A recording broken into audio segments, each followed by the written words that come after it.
Assalamualaikum warahmatullahi wabarakatuh. Halo semuanya, sebelumnya perkenalkan nama saya Hilma Saadatun-Nisa dari Prodi PAI kelas 2D Sekolah Tinggi Agama Islam Dr. Kahijat Mutakin, Purwakarta. Materi yang pertama yang akan dibahas adalah mengenai ilmu alamiah dasar, di mana ilmu alamiah dasar ini merupakan ilmu yang mempelajari tentang alam dan gejala-gejalanya dalam konteks keterkaitannya terhadap manusia, di mana ilmu alamiah dasar ini mempunyai konsep dasar. Konsep dasar tersebut yaitu agar mahasiswa menguasai kemampuan berpikir yang rasional, berwawasan yang luas, terus berjiwa besar sebagai makhluk intelektual, beradab dan bermartabat, lalu bertanggung jawab sehingga terwujudnya etika, norma dan nilai-nilai bagi kehidupan bermasyarakat serta terpeliharanya budaya alam dan lingkungan. Terdapat beberapa pembahasan di dalam ilmu alamiah dasar ini, di antaranya yaitu mengenai perkembangan pola pikir manusia, yang kedua metode ilmiah, yang mana nantinya metode ilmiah ini akan menghasilkan sebuah sains atau pengetahuan. Yang ketiga ada perkembangan ilmu pengetahuan dan teknologi, yang keempat bumi dan alam semesta, yang kelima energi serta perubahannya. Lalu yang selanjutnya ada keanekaragaman hayati yang ada di muka bumi ini, dan ada pemanfaatan sumber daya alam, dan yang terakhir ada teknologi terkini yang pernah tercipta. Mata kuliah ilmu alamiah dasar ini tentu saja mempunyai beberapa tujuan. Nah, di antara tujuan-tujuan tersebut antara lain adalah mengembangkan keterampilan berpikir, menanamkan sikap ilmiah dalam beretika dalam lingkungan. Tujuan yang kedua adalah memberikan wawasan dan informasi mengenai gejala-gejala yang ada di alam. Dan yang ketiga adalah memberikan solusi atas masalah lingkungan. Jadi pada intinya tujuan mempelajari ilmu alamiah dasar ini adalah kita bisa mengetahui tentang semua yang ada di alam, baik itu yang sudah dialami maupun yang akan terjadi. Materi yang kedua yaitu mengenai alam fikir manusia. Sebagaimana yang telah kita ketahui bahwa manusia adalah makhluk yang segalanya ingin tahu, di mana rasa ingin tahu ini adalah proses alamiah karena telah diberikan oleh Tuhan Yang Maha Esa kepada kita yang disebut dengan akal, di mana akal ini merupakan yang menjadi pembeda antara manusia dengan makhluk lainnya. Seperti halnya malaikat. Malaikat hanya diberikan potensi ruh, dan contoh lainnya seperti hewan hanya diberikan potensi nafsu saja. Apa sih yang dimaksud dengan akal?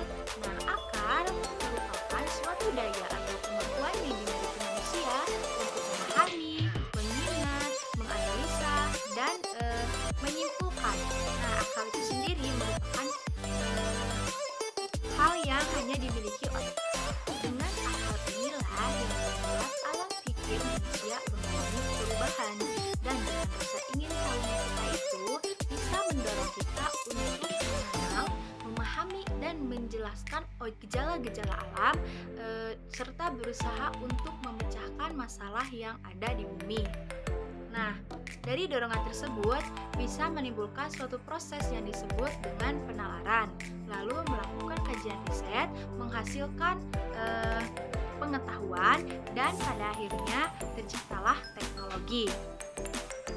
Namun dari sisi perkembangannya, pada awalnya manusia hanya mempercayai akan adanya mitos.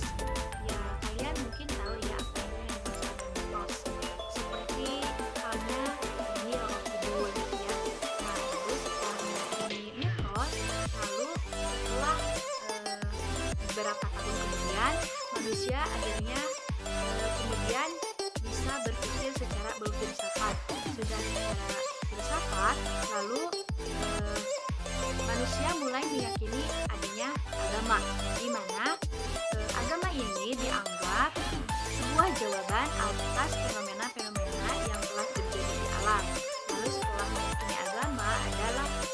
muncul tentang penalaran, di mana penalaran ini merupakan proses pemberdayaan akal dan mengkaji sesuatu yang merupakan proses awal dalam sebuah penelitian.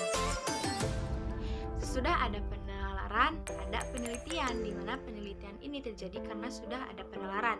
Nah, sudah ada penelitian, terciptalah teknologi. Nah, terciptanya teknologi ini karena tadi sudah adanya penelitian. Nah, apa sih yang dimaksud dengan teknologi? Nah, teknologi adalah sebuah implementasi ilmu yang tercipta dalam sebuah alat yang memiliki manfaat bagi manusia. Jadi pada intinya teknologi adalah sebuah karya hasil dari pengamatan dan penelitian dan perkumpulan ilmu-ilmu yang akhirnya terciptalah sebuah teknologi. Materi yang ketiga yaitu mengenai kelahiran ilmu alamiah dan hakikatnya. Sejak dilahirkannya di muka bumi ini, manusia sudah bersentuhan dengan yang namanya alam. Bersentuhan dengan alam menimbulkan pengalaman. Alam memberikan rangsangan kepada manusia melalui panca indera. Nah, panca indera ini merupakan alat komunikasi antara manusia dengan alam yang bisa menghasilkan sebuah pengalaman. Pengalaman tersebut dari satu demi satu bisa bertambah dan pada akhirnya manusia ingin mendapatkan jawaban yang hakiki. Nah, baik pertanyaan atas kehadirannya di muka bumi ini atau maupun benda-benda yang ada di sekitarnya gitu ya. Yang pada akhirnya rasa ingin tahu itu bisa menjadi sebuah pengetahuan. Pengetahuan dapat dikategorikan sebagai ilmu bila memenuhi ciri-ciri sebagai berikut. Yang pertama, harus memenuhi ciri-ciri yang pertama yaitu sistematis, yang kedua mempunyai objek, yang ketiga bermetode, yang keempat berlaku umum, dan yang terakhir bersistem. Nah, ilmu alamiah mempelajari semua yang ada di muka bumi ini. Nah, jadi benda-benda alam itu yang merupakan objek ilmu alamiah. Sesuai dengan tujuan ilmu alamiah ingin memperoleh kebenaran mengenai objek. Selanjutnya materi yang keempat adalah metode ilmiah sebagai bangunan sains dan teknologi. Sebelumnya, apa sih yang dimaksud dengan metode ilmiah? Metode ilmiah merupakan proses ilmuwan untuk mendapatkan pengetahuan dengan cara sistematis berdasarkan bukti fisik. Semua kebenaran yang terkandung di dalam ilmu alamiah terletak pada metode ilmiah. Nah, metode ilmiah ini merupakan langkah pemecahan permasalahan dalam mengkaji ilmu alamiah. Kelebihan dan kekurangan dalam ilmu alamiah ditentukan oleh metode ilmiah, sehingga segala masalah yang tidak dapat diterapkan metode ilmiah dikatakan tidak ilmiah. Ternyata metode ilmiah juga mempunyai ciri-cirinya loh. Yang pertama, harus berdasarkan fakta. Yang kedua, terbebas dari prasangka-prasangka. Yang ketiga, menggunakan prinsip analisa. Dan yang terakhir, memakai hipotesa. Nah, dalam operasional metode ilmiah juga harus nih memperhatikan beberapa langkah-langkah. Langkah pertama yaitu penginderaan, langkah kedua perumusan masalah, yang ketiga hipotesis, di mana hipotesis itu adalah dugaan sementara. Yang keempat adalah eksperimen, di mana eksperimen ini adalah membuktikan kebenaran yang tadi saya hipotesa, dan yang kelima adalah kesimpulan. Lalu, manusia adalah makhluk yang memiliki rasa ingin tahu, di mana rasa ingin tahu ini merupakan elemen yang sangat penting dalam pengembangan sains atau pengetahuan. Sehingga dalam proses mencari jawaban atau rasa ingin tahunya tersebut, manusia harus melakukan langkah-langkah metode ilmiah. Disinilah peranan metode ilmiah terlihat, yaitu sebagai dasar bangunan lahirnya sains atau pengetahuan, di mana pengetahuan tersebut dapat menghasilkan sebuah teknologi. Kita memasuki materi yang kelima, yaitu mengenai perkembangan ilmu pengetahuan dan teknologi. Sebelumnya, pengetahuan manusia itu dibagi menjadi tiga. Yang Yang pertama pengetahuan sains, yang kedua pengetahuan filsafat, dan yang ketiga pengetahuan mistik. Lalu apa sih urgensi mempelajari iptek? Tapi sebelumnya apa sih dimaksud dengan iptek? Iptek merupakan kepanjangan dari ilmu pengetahuan dan teknologi, di mana iptek merupakan suatu ilmu pengetahuan yang mengarah kepada kebutuhan manusia. Mempelajari iptek di zaman ini sudah menjadi sebuah kewajiban bagi kita semua, karena kemajuan iptek saat ini menjadi salah satu syarat menggunakan alat bantu untuk membuat atau membantu menyelesaikan pekerjaan. Lalu perkembangan iptek itu terjadi karena apa sih? Nah, perkembangan iptek terjadi karena adanya globalisasi. Dengan adanya iptek tentu saja menimbulkan dampak positif dan dampak negatifnya. Apa sih yang termasuk dampak positifnya?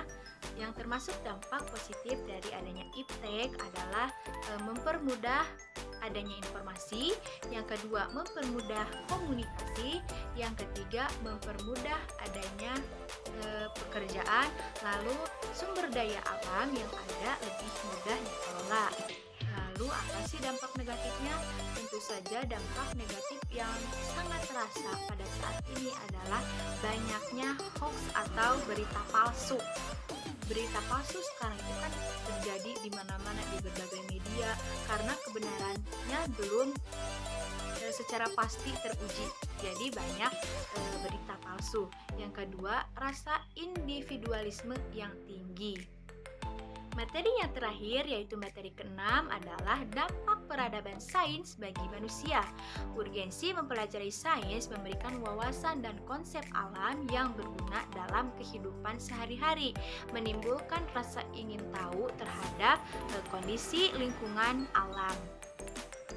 Nah, karakter sains, teknologi, dan masyarakat, di mana karakter sini itu ada untuk mengidentifikasi masalah-masalah yang dimiliki, kepentingan, dan dampak. Yang kedua, menggunakan sumber daya alam, sumber daya manusia, sumber daya benda, dan sumber daya yang lainnya untuk mencari informasi yang digunakan untuk memecahkan masalah hidup.